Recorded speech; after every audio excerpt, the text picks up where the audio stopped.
gente! Bom dia! Estamos aqui pela TV Horizonte, a TV de Nossa Senhora da Piedade, a nossa padroeira. Bom dia para você, amiga, companheira de todas as manhãs, recebendo o nosso abraço e o desejo de muita paz e muita alegria. É isso aí. Mais uma vez aqui pela TV Horizonte, a TV de Nossa Senhora da Piedade. Pois é, olha, vai acontecer uma coisa que a gente não gostaria que acontecesse, né?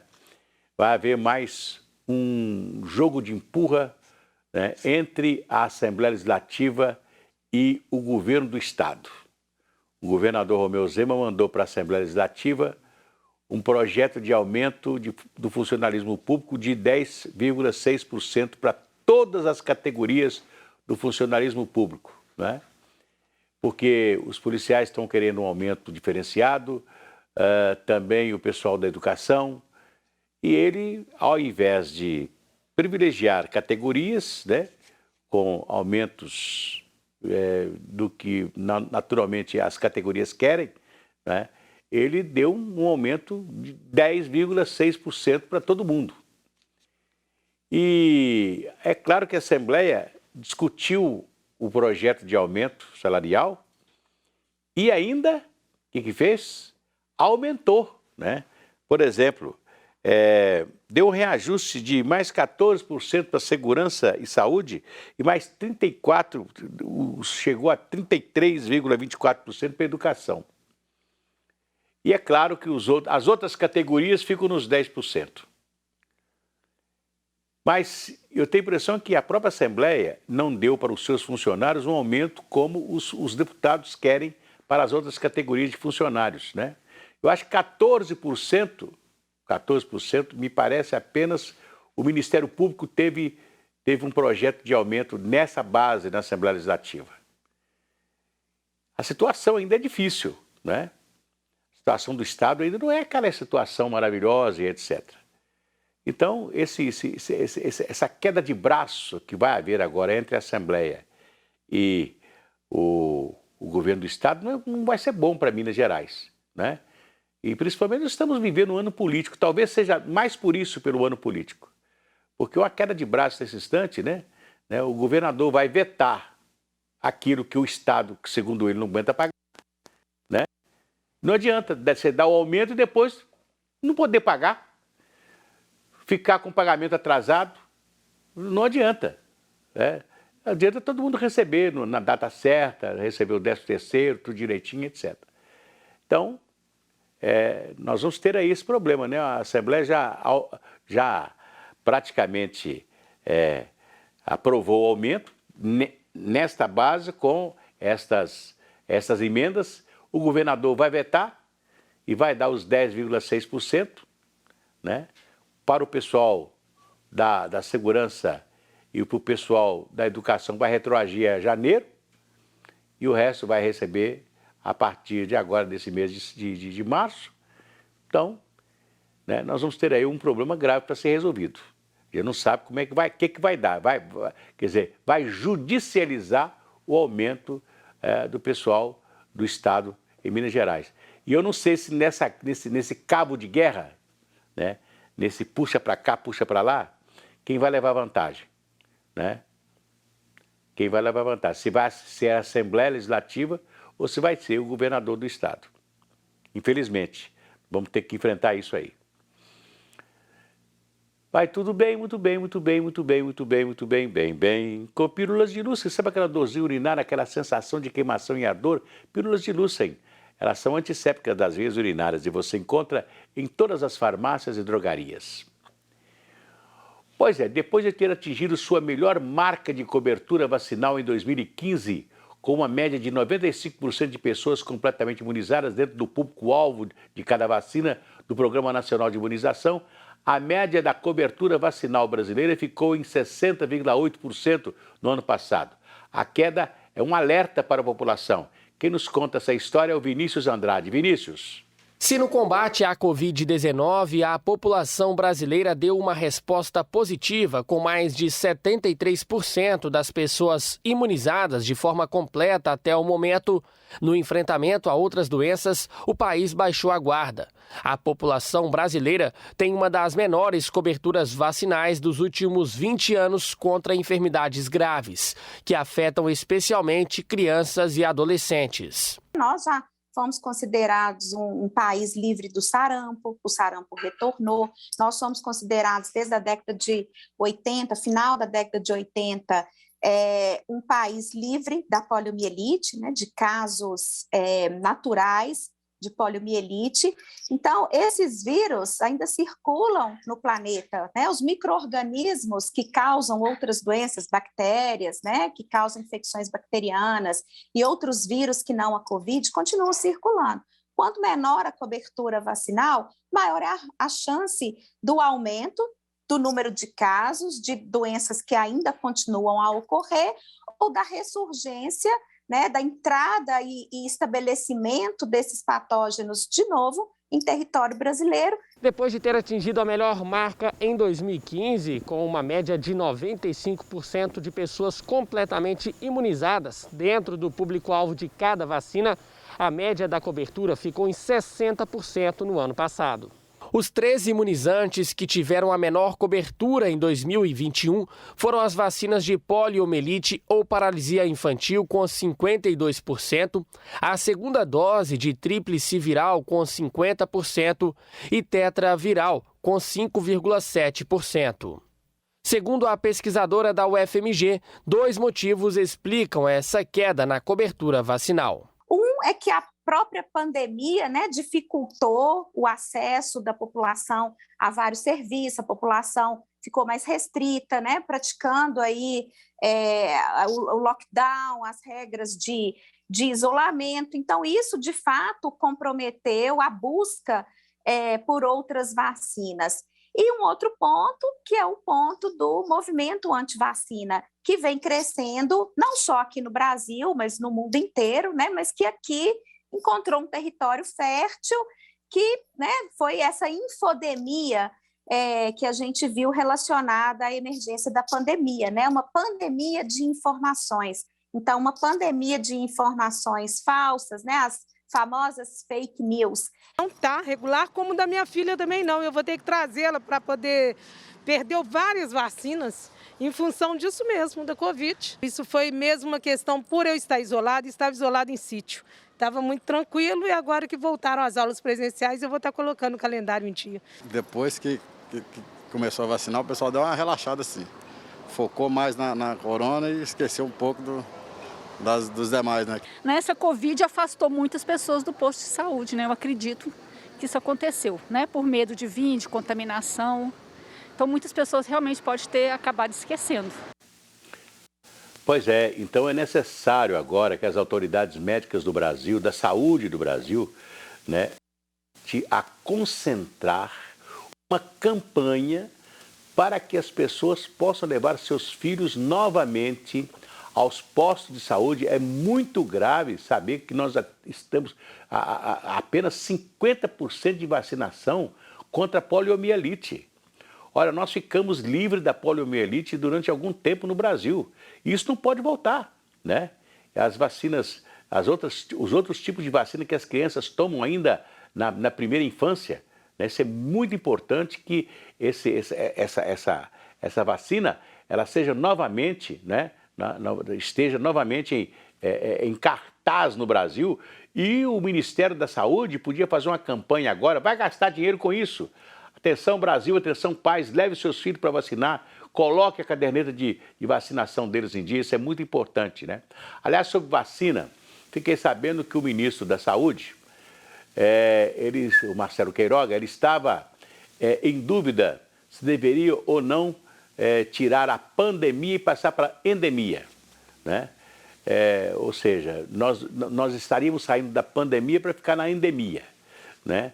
No caso da Covid-19. Ainda se morre de Covid-19. Eu mesmo perdi um amigo de ontem para hoje, um amigo muito querido, companheiro radialista durante muitos anos, né? Meu amigo de muitos anos, o J. Cecílio, ou José Cecílio, ou Conde, né, como o pessoal o chamava, né, ele trabalhou durante muitos anos na Rádio Pampulha, na extinta Rádio Pampulha, que hoje virou Capital, e a Capital também está fora do ar, não sei quanto tempo, né? E depois foi para a Rádio Itatiaia, trabalhou lá durante mais de 40 anos na Rádio Itatiaia. Então a gente fica sentido muito com a morte do Conde, que morreu de quê? Covid, né? Esteve internado na Santa Casa, aliás, ele se curou do Covid, mas ficou com outros problemas, né? Apareceram outros problemas e, infelizmente, ele veio a falecer no dia de ontem, né? Infelizmente, não vai ter nem enterro, porque ele, por decisão própria, doou todo o seu corpo para a medicina, né? E então o corpo não vai ser sepultado. Esse foi um desejo dele, né? Então, quer dizer, a Covid continua matando, infelizmente continua matando, né? E vai matar sempre, como gripe matou. Gripe, pneumonia, sempre mata as pessoas, não é verdade? Então nós temos que estar atentos, né, para a vacina da gripe, não é verdade? Já está na hora da vacina da gripe, porque agora entra abril, maio, né, nós estamos aí com frio, né? Então é um momento que todos deveremos estar vacinados contra a gripe, tá legal? Pois é, a notícia surgiu como uma bomba hoje pela manhã e os meios políticos estão todos alvoroçados, porque o governador João Dória, de São Paulo, anunciou que está desistindo da candidatura à presidência da República. E tinha alguma coisa no ar, né? Porque o governador do Rio Grande do Sul, o Eduardo Leite, ele já havia anunciado que deixaria o PSDB e ia para o PSD para ser candidato. De repente ele ficou no PSDB e todo mundo achou que ele ia bater chapa com o João Dória, né, na convenção do PSDB, embora já existisse uma prévia que deu vitória ao João Dória. Mas o pessoal do governador do Rio Grande do Sul, do Ricardo Leite, ninguém conseguiu engolir o resultado das prévias, né? E o PSDB ficou dividido.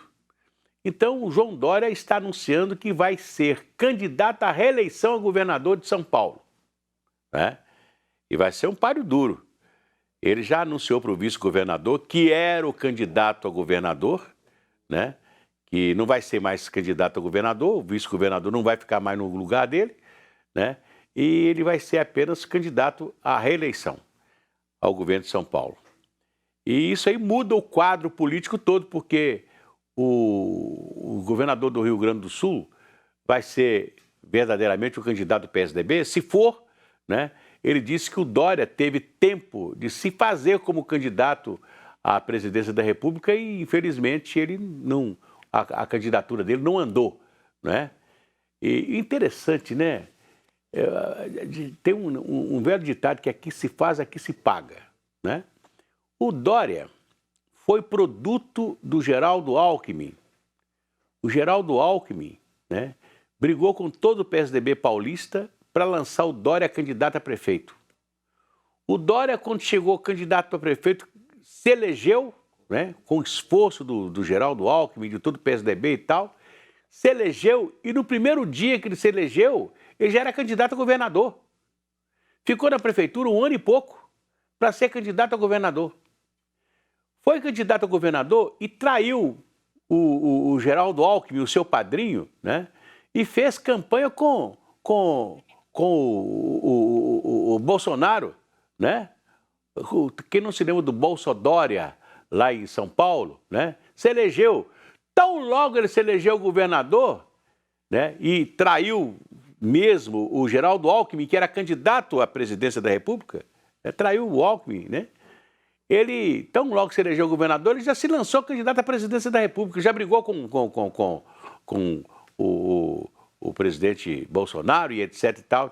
Quer dizer, o cara que, né, não tem um mínimo de comportamento político, ético, né?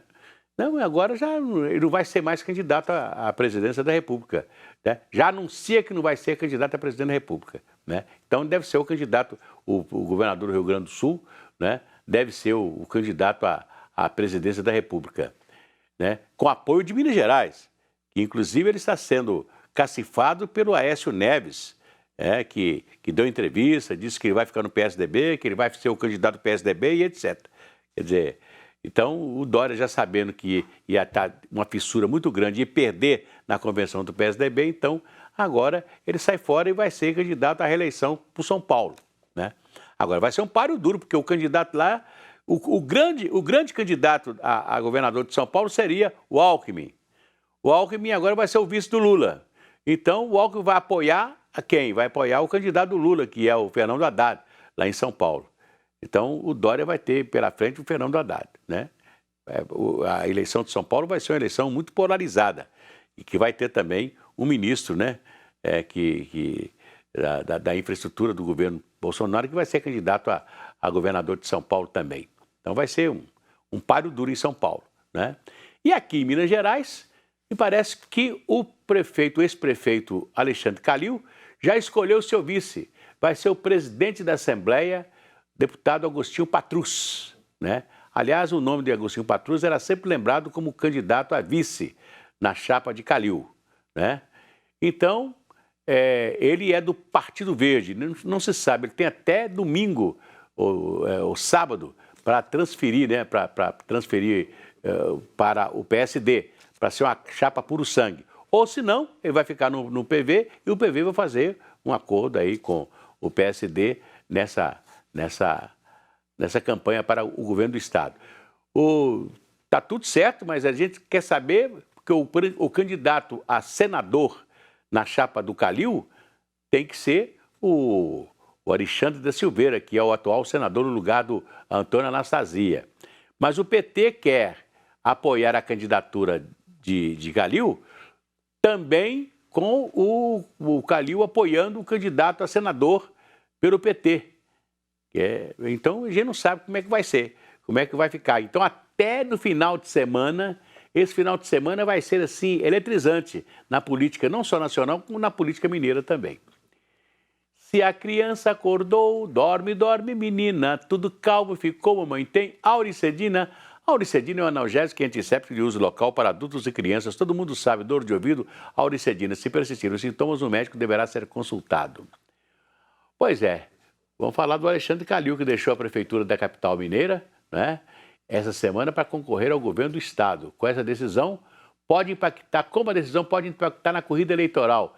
E os belo-horizontinos podem esperar da administração do Fuad Noman, que assumiu a prefeitura da capital, e é o tema do comentário hoje do cientista político Malco Camargo. Aliás, o Fuad Noman está falando nesse instante na Câmara Municipal. Malco. BH tem novo prefeito. Fuad Noman, vice de Calil, vai terminar o mandato do agora ex-prefeito e pré-candidato a governador de Minas Gerais. Fuad Noman assume com 3 prioridades: saúde, prevenção a tragédias e transporte público. São as mesmas prioridades de Calil, não na última eleição de 2020, mas na eleição de 2016, quando falava que ia abrir a caixa preta da BH Trans, inaugurar hospitais que estavam parados e também que não admitia mais mortes nas cidades por causa da chuva. Os desafios então são os mesmos. O estilo de administrar parece bem diferente. Calil sabe que perdeu muito na briga com o executivo. Fuad pode ter aprendido com isso. Já começa sinalizando uma relação melhor com a Câmara. Já começa sinalizando uma melhor com o líder de governo.